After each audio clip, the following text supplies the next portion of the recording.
রুশীয় মুসলমান সৈনিক তার নিজের সম্পর্কে সব কথাই খুলে বলল। সমস্ত ঘটনা শুনে চিফ কমান্ডার তাকে মুজাহিদিনে অন্তর্ভুক্ত করে নিলেন। পরের দিন শহীদের জানাজার নামাজ পড়া হলো। আব্দুর রহমান নামের রুশীয় সৈনিকটিও জানাজায় অংশ নিল। অন্যান্য অংশগ্রহণকারীদের অবস্থা দেখে অবাক হয়ে গেল সে। কারো চোখে কোনো অশ্রু নেই, এমনকি কোনো মহিলার মুখ থেকেও কোনো বিলাপ ধ্বনিও শুনতে পেল না। তার হতবাক হওয়ার বিষয়টি সে আলীর কাছে উত্থাপন করলো। প্রশ্ন করলো, এরা কেমন ধরনের মানুষ যে আপন ভাইদের, আপন কন্যাদের, আপন মায়েদের, আপন পিতাদের মৃত্যুতেও কাঁদে না? আলী আব্দুর রহমানকে এক বুড়ো মুজাহিদের কাছে নিয়ে গেল, যার 5 ছেলের মধ্যে 3টি শহীদ হয়ে গেছেন। বুড়ো আব্দুর রহমানের প্রশ্ন শুনলো, বলল, বাপু, আফগানিস্তানে 12 লক্ষেরও বেশি লোক শহীদ হয়ে গেছে, আমরা কয়জনের জন্য কাঁদবো? তারপর শাহাদাত তো আল্লাহর পক্ষ থেকে মহাপুরস্কার, আর পুরস্কার তো খুশির সাথেই গ্রহণ করতে হয়, অশ্রুর সাথে নয়। আল্লাহ তাআলা কোরআন মাজিদে নির্দেশ করেছেন, নিঃসন্দেহে আল্লাহ তাআলা মুমিনদের কাছ থেকে তাদের জান এবং তাদের মাল বেহেশতের বিনিময়ে ক্রয় করে নিয়েছেন। সুতরাং সে আল্লাহর পথে লড়াই করতে গিয়ে মারে এবং মরে, এটা আল্লাহর পক্ষ থেকে এক সত্য অঙ্গীকার।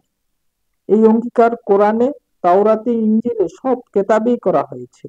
অর্থাৎ শাহাদাতের বদলা হিসেবে জান্নাত দান করা হবে, এবং আল্লাহর চেয়ে অধিক ওয়াদা পূরণকারী আর কে হতে পারে?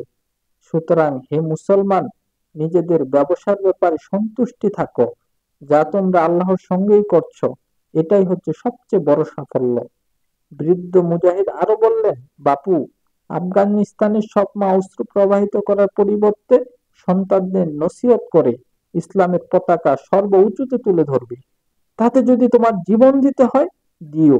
আর সকল বাপের অবস্থা হচ্ছে, যার ছেলে শহীদ হয়ে যায় সে গর্ব অনুভব করে, সে শহীদের পিতা হতে পেরেছে। যুবকরা তো এই কথাই বলে, আমরা আমাদের আবেগকে অশ্রুর সঙ্গে মিশ্রণ করব না, বরং আমাদের বন্দুক থেকে গুলি বের হবে এবং দুশমনদের রক্ত বইতে থাকবে। বাচ্চারা যৌবন প্রাপ্তির জন্য কামনা করে শুধু শহীদের পথ পন্থা অনুসরণ করতে পারবে বলে। আব্দুর রহমানের কাছে এসব কথা অসম্ভব রকমের নবনবীন মনে হলো না। এই ধরনের কথাই সে তার দাদার কাছ থেকে বহুবার শুনেছে। তিনি বললেন, মুসলমান যখন কুরবানি ও ত্যাগ স্বীকার করার জন্য উদ্যোগী হয়, তখন সে কাঁদে না। সেই আবেগেই আব্দুর রহমান আজ মুজাহিদদের মধ্যে লক্ষ্য করছে নিজের চোখে। এটা তার সৌভাগ্য। আব্দুর রহমান আলীর মধ্যে গভীরভাবে সম্পর্ক গড়ে উঠল। যখনই সময় হতো একে অপরের সাথে আলাপ করত। আব্দুর রহমান বলেছে সে তুর্কিস্তানের বাসিন্দা। বাধ্যতামূলকভাবে তাকে সামরিক বাহিনীতে ভর্তি করা হয়, তারপর পাঠিয়ে দেওয়া হয় আফগানিস্তানে। আলী জানতে চাওয়ায় সে রাশিয়ার মুসলমানদের অবস্থা বিস্তারিতভাবে জানিয়েছে। সে বলেছে, রাশিয়ার মুসলমানরা দীর্ঘদিন থেকে নির্যাতিত। আমার দাদা, যিনি 5-6 বছর আগে মারা গেছেন, তিনি বলতেন, কমিউনিস্ট শাসনের পূর্বে ছিল জার সম্রাটদের শাসন। এই জাররা ছিল সীমাহীন অত্যাচারী, রক্ত পিপাসু খুনি। মুসলমানরা এই জালেমদের বিরুদ্ধে বিভিন্ন রণাঙ্গনে লড়াই করেছে, কিন্তু তারা নানা গ্রুপে বিভক্ত ছিল বলে রুশীয় বাহিনীর তুলনায় তাদের সংখ্যা নগণ্য ছিল। কোন মুসলিম রাষ্ট্রের সহযোগিতা পায়নি তারা, তাই তারা তাদের এলাকা ধরে রাখতে পারেনি। পরবর্তীতে ধীরে ধীরে সমস্ত অঞ্চলেই হাতছাড়া হয়ে যায়। রুশীয়রা মুসলমানদের বাড়িঘর, জমি জমা দখল করে নেয়, মসজিদ মাদ্রাসাগুলো শহীদ করে দেয়। 1742 সালে কাজানের 546টি মসজিদের মধ্যে 418টিকেই শহীদ করা হয়। প্রায় 1 লক্ষ মুসলমান হত্যা করা হয়। তাদের সহায় সম্পত্তি খ্রিস্টানদের মধ্যে বন্টন করে দেওয়া হয়। যদিও কাজান, কিরিবিয়া, আজারবাইজান থেকে মুসলমানদের শাসন শেষ হয়ে গিয়েছিল, তবুও তাদের আজিম মুজাহিদ এবং ইসলামী দুনিয়ার প্রথম গেরিলা পথিকৃত ইমাম শামিল 1859 সাল পর্যন্ত জিহাদ অব্যাহত রেখেছিলেন। 3 লাখ রুশীয় সৈন্যদের মোকাবেলা করেছিলেন। তার কাছে না ছিল আধুনিক অস্ত্র, না ছিল অন্য কোনো মুসলিম রাষ্ট্রের সাহায্য, যার ফলে রুশীয়রা বিজয় অর্জন করতে সক্ষম হয়েছিল। এ সময় রুশীয় বাহিনী তুর্কিস্তানের উপর দখলদারিত্ব প্রতিষ্ঠা করতে গিয়ে সমরকন্দ, বুখারা, খাওয়ারিজমের মতো ইসলামী শহরগুলো তাদের সাম্রাজ্যের অন্তর্ভুক্ত করে নেয়। জারদের জুলুমের কারণে মুসলমানদের জীবন ছিল জর্জরিত। 1917 সালে যখন কমিউনিস্ট বিপ্লব সংগঠিত হলো, মুসলমানরা আশা করেছিল এবার তাদের মুক্তির সূর্য উদিত হবে। কেননা লেনিন ও অন্যান্য কমিউনিস্ট নেতৃবৃন্দ তাদের ম্যানিফেস্টোতে এই আশ্বাসই মুসলমানদের দিয়েছিল, যাদের হাত থেকে মুক্ত হবার পরেই মুসলিম জাতির স্বাধীনতা দিয়ে দেওয়া হবে। এ কারণে মুসলমানদের একটি বড় অংশ কমিউনিস্টদের সহযোগিতা করে। কিন্তু ক্ষমতা লাভ করার পর কমিউনিস্টরা তাদের ওয়াদা থেকে সম্পূর্ণভাবে সরে দাঁড়ালো। যেহেতু তারা আল্লাহ এবং আখিরাতের উপর বিশ্বাস রাখত না, তাই ওয়াদা কোনো গুরুত্বপূর্ণ তাদের কাছে ছিল না। তবু লেনিনকে যখন মুসলমানদের সাথে কৃত ওয়াদার কথা স্মরণ করে দেওয়া হলো, তিনি বললেন, ওয়াদা তো কেবল এক টুকরো কাগজ ছাড়া আর কিছুই না। আবারও যখন মুসলমানরা তাকে বোঝালো, ওয়াদা পালনের ব্যাপারে আমাদের বাপ দাদাদের খ্যাতি কিংবদন্তির তুল্য, আমরাও সে ধারার একান্ত অনুসারী, সুতরাং সেই ওয়াদা আপনার ভুলে যাওয়া উচিত হবে না। তারপরও লেনিন বললেন, সম্ভবত তোমাদের বাপ দাদারা মূর্খই। কমিউনিস্ট শাসকরা জারদের চেয়ে অত্যাচারী হিসেবে আবির্ভূত হলো, জারদের হাত থেকে রেহাই পাওয়া সহায় সম্পত্তি এবং ঘরবাড়িও তারা জবরদখল করলো এবং লাখ লাখ মুসলমানকে তারা না খেয়ে মরতে বাধ্য করলো।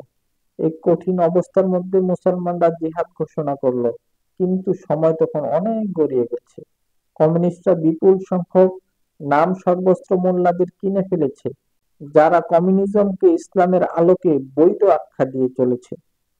আব্দুর রহমান পুরো ঘটনার বর্ণনা দিতে গিয়ে আরো বলল, যখন সংগঠিত হলো কমিউনিস্ট বিপ্লব, দাদা তখন ছিলেন যুবক। তার অন্তরে ইসলাম প্রীতি ও স্বাধীনতা প্রীতি ছিল কানায় কানায় ভরপুর। এই জন্য তিনিও ইসলামের বিজয়ের জন্য মুক্তিযুদ্ধের চেতনায় কমিউনিস্টদের বিরুদ্ধবাদী জিহাদি আন্দোলনে নওজোয়ান মুজাহিদদের সংখ্যা বেড়েই চললেন। জিহাদের উন্মাদনায় বাচ্চা বুড়োরা পর্যন্ত মুজাহিদদের কাতারে এসে সামিল হলো। নারীরা তাদের সমস্ত অলংকার জিহাদ ফান্ডে দিয়ে দিতে লাগলো। মুজাহিদরা তুর্কিস্তানকে স্বাধীনতা ঘোষণা করলো, বুখারায় প্রতিষ্ঠিত করলো স্বাধীন সরকার। কিন্তু রুশীয়রা বিরাট বাহিনী মুজাহিদদের ধ্বংস করার জন্য পাঠিয়ে দিল। মুজাহিদদের কাছে অস্ত্র ছিল না, না থাকারই মতো, আর যা ছিল তাও পুরনো আমলের। তারপর আবার কিছু সংখ্যক নামধারী আলিম ফতুয়া দিল, সমাজতন্ত্র হলো একটি মানবতাবাদী জীবন ব্যবস্থা, ধর্মের সাথে তার কোনো বিরোধ নেই, এবং কমিউনিস্টরা চায় গরিবদেরকে জুলুম থেকে মুক্ত করতে। এই অবস্থায় মুজাহিদরা অপর্যাপ্ত অস্ত্র শস্ত্র নিয়ে লাল বাহিনীর বিরুদ্ধে খুব বেশি সময় টিকে থাকতে পারল না। এই অন্তদ্বন্দ্বের কারণে এবং অপর্যাপ্ততার কারণে ইসলামী দুনিয়ার সবচেয়ে বড় একটি অঞ্চল জারদের পরে কমিউনিস্টদের দখলে চলে গেল। আব্দুর রহমান বলে যাচ্ছিল, যেমন করে আফগানিস্তানের রুশ সমর্থক সরকার মুজাহিদদেরকে ডাকাত, লুটেরা, বদমাইশের আখ্যা দিয়ে মিথ্যা প্রতারণা চালায়, নিজেরা জনপদ গ্রাম গঞ্জ লুট করে ভালো মানুষদের হত্যা করে তাদের ঘরবাড়ি জ্বালিয়ে দিয়ে মুজাহিদদের নামে প্রোপাগান্ডা করে, ঠিক একই রকমই তুর্কিস্তানে মুজাহিদদের বিরুদ্ধে কমিউনিস্টরা প্রোপাগান্ডা চালিয়েছিল।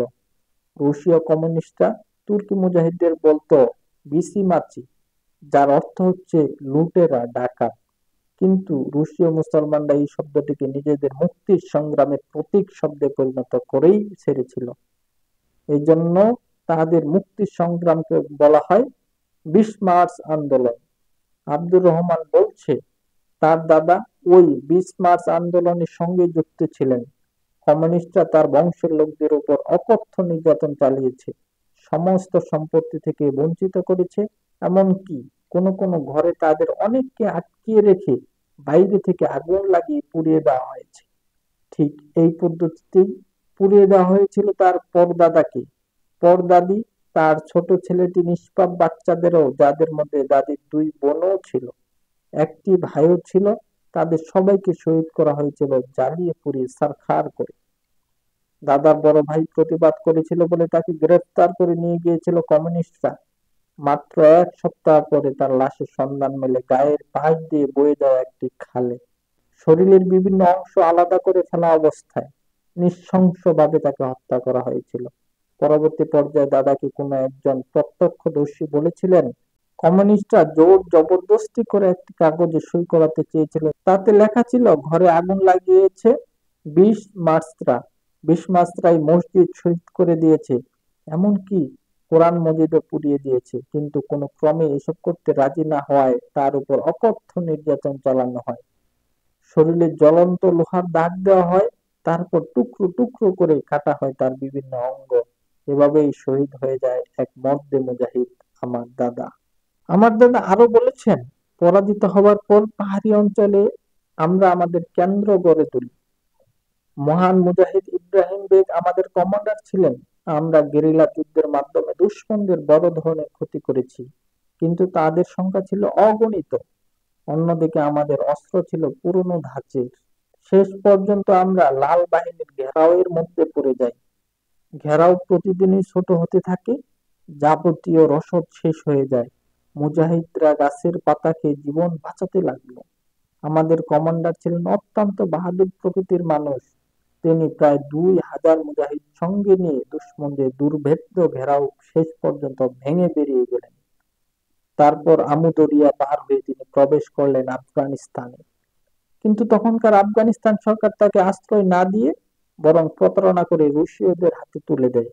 অবশ্য পরে খবর পাওয়া যায় আফগান সরকার হুকুম জারি করে কোন রুশীয় মুসলমানকে তারা আশ্রয় দেবে না। মূলত এটাই ছিল লাল বাহিনীর সাথে ইসলাম বিদ্বেষী আফগান সরকারের গোপন চুক্তির ফল।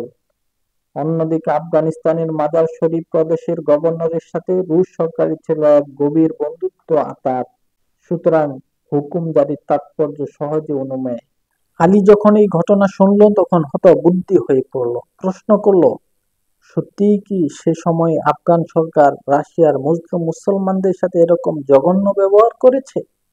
আব্দুর রহমান বলল, হ্যাঁ, আমার দাদা বলতেন, রুশীয় মুসলমানদের উপর একদিকে জুলুম করত কমিউনিস্টরা, অন্যদিকে জুলুম করত আমাদের প্রতিবেশী আফগান সরকার। যদি আমরা আফগানিস্তানের ভেতরে সেদিন আশ্রয় পেতাম, তাহলে স্বাধীনতা সংগ্রামকে সংগঠিত করতে পারতাম, সংগঠিত করার সুযোগ পেতাম। আমরা সত্যি রাশিয়ার মতো একটি গুরুত্বপূর্ণ অঞ্চলে ইসলামী দুনিয়ার সবচেয়ে বিশাল এক ইসলামী খেলাফতের ভিত্তি স্থাপন করতে পারতাম। কিন্তু পরিতাপের বিষয়, যাদের কথা ছিল একান্তভাবে সাহায্যকারী হবার, তারাই হলো শত্রুদের শানিত অস্ত্র, ধারালো হাতিয়ার। আলী এইসব কথা শুনে বলল, হ্যাঁ, সেই সময় যদি আফগান সরকার এত বড় ভুল না করত, তাহলে আজকের আফগান জনগণের হাতে কোনো গোলামির জিঞ্জির পড়তে হতো না। আব্দুর রহমান বলল, ঠিকই বলেছ।